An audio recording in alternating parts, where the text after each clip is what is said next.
guys, Tyandaga here, and I have some exciting news. So just recently, the channel reached... Oh, hey man, how's it going? Jeez Louise, you scared me. Hey, did you hear the news?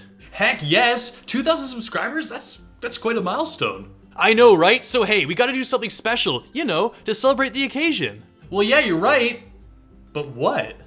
Well, what about a video on how to make videos? I think it's something that everyone would want to see. Really? A video on making videos?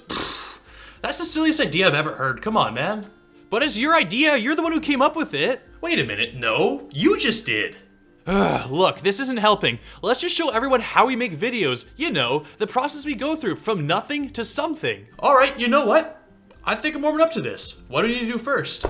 Well, isn't it obvious? It's coming up with an idea. Every video always starts off as just that, an idea, but coming up with an idea can be really tricky. The best ideas for videos are topics that you as the video maker are interested in. When coming up with ideas for your latest video, ask yourself some questions. What has piqued my interest recently? Do I have a question about something? If so, let's try answering it. Something on my mind? Let's talk about it. Now I must stress, it's important that you don't try to make videos just for the sake of getting lots of views. Make videos that you're passionate about and you'll find that success will follow as a result, and the quality of the videos will flourish. So for this video, the idea is to make a video on how to make videos, which means we can move on to step 2, making a script.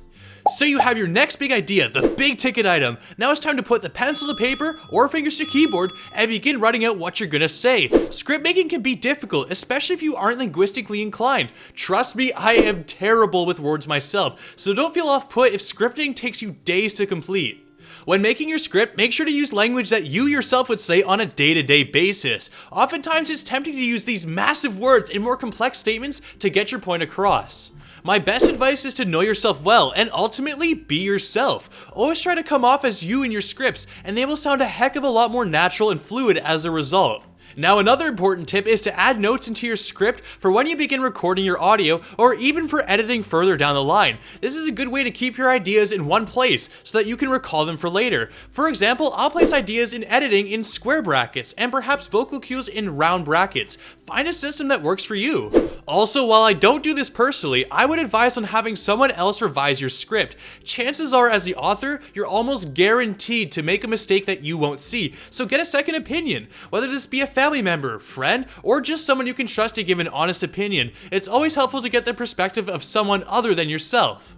Step 3, recording audio. So script in hand or on screen, it's time to record your lines. It's important that you know how your microphone works and to know the best techniques to get the best out of your microphone. This includes being too close or too far away, being too loud or too quiet, your angle, etc. It really depends on what you have, so make sure to test it out, try new things, and see what works. Also, this is where many video makers make or break the quality of their videos. Trust me when I say this, you don't need an expensive microphone to get the quality audio. However, using something like a built-in microphone in your computer is likely not going to cut it. If you're looking for a microphone, I would suggest a Logitech headset. And no, I'm not paid to say this. Go for one of the cheaper ones, around $30 or so if you're just starting out. Heck, I used this headset for the majority of my uploads and it worked great for me. Now when it comes to actually recording audio, it all goes back to knowing yourself. Are you a fast talker or are you a slow talker? Do you speak loudly or are you a little quieter? Perhaps you enunciate words clearly, or maybe your speech flows. It's all about knowing who you are and finding your voice. Trust me, this takes practice, so practice. This next bit is sort of up to the individual, but I find it a good practice to segment your audio into parts. It's nearly impossible to record all of your lines in one take and get it perfect, so try to record a paragraph at a time, or even individual lines if you need to. This also makes it easier for you, or whoever you may be collaborating with, to add the audio into the editing portion. For example, this entire section, as you can see, is being recorded all in one take. You may have noticed me slipping up just a bit back there, which makes the video feel less professional. If you record a paragraph at a time, then you can redo the lines easily if you stumble over some words. Also, don't be afraid to have a glass of water beside you when you record audio. Trust me, your mouth gets dry after a lot of recording simultaneously, so having water within arm's reach means you can get back to recording without any wasted time. Step 4, editing.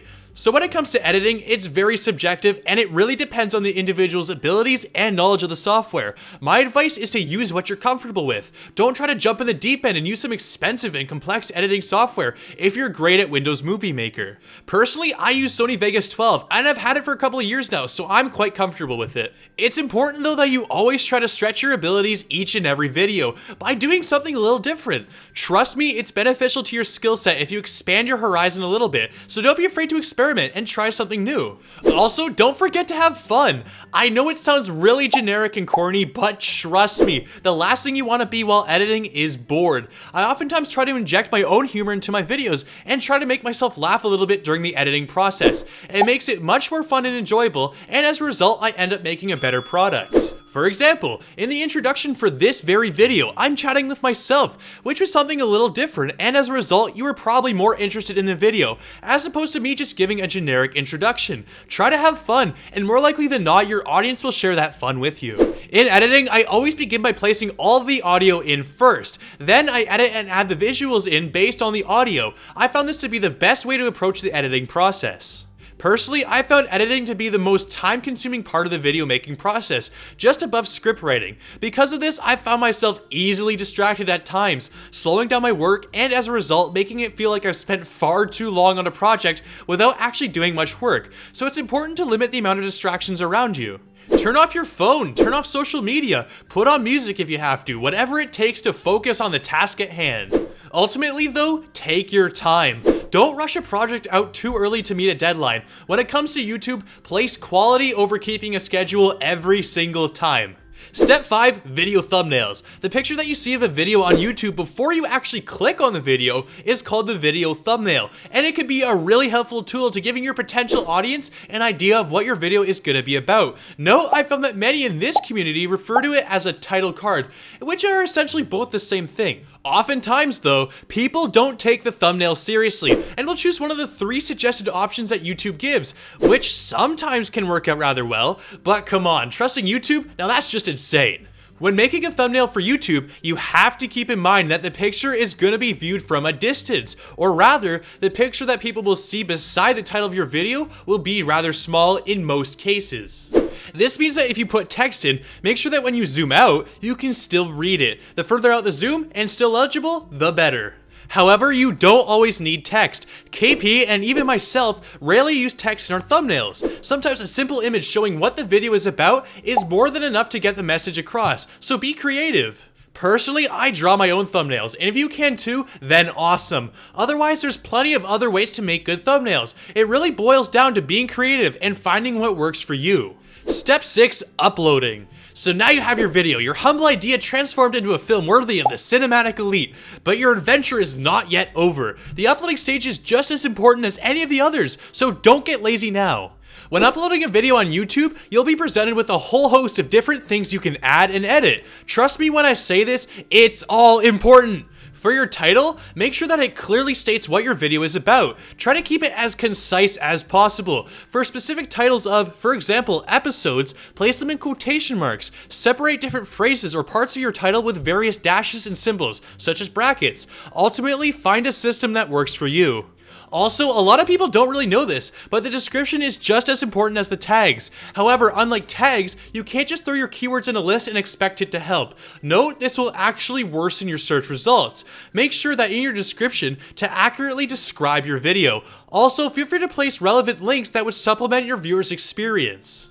Now comes tags. Tags have been rumored to be the sole reason to whether your video succeeds or not in the search rankings. And while this may have been true years ago, today it's just not the case. Tags are important, but unless you pair them with a good title and description, they could actually hurt your search results. Make sure to use keywords that relate well to your video. Once again, try not to go for what you think will give you the most views, but rather what words you want people to type into YouTube to get to your video. For example, let's say you're making a video on how to make an apple pie. Some tags you might want to use would be how to make an apple pie, apple pie recipe, and the list goes on. There's no clear-cut method for making good tags, and it really just comes down to practice and knowing what works and what doesn't.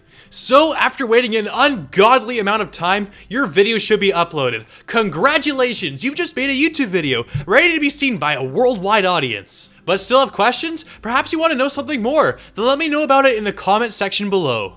So with that, I hope you all enjoyed this video and hopefully you found it informative. Anyways, thank you so much for watching. If you liked it, then why not leave a like? Also, don't forget to subscribe. It helps support me for free and it only takes a click. So once again, thank you so much for watching and thank you so much for helping me reach 2,000 subscribers. This is Tyandaga signing out.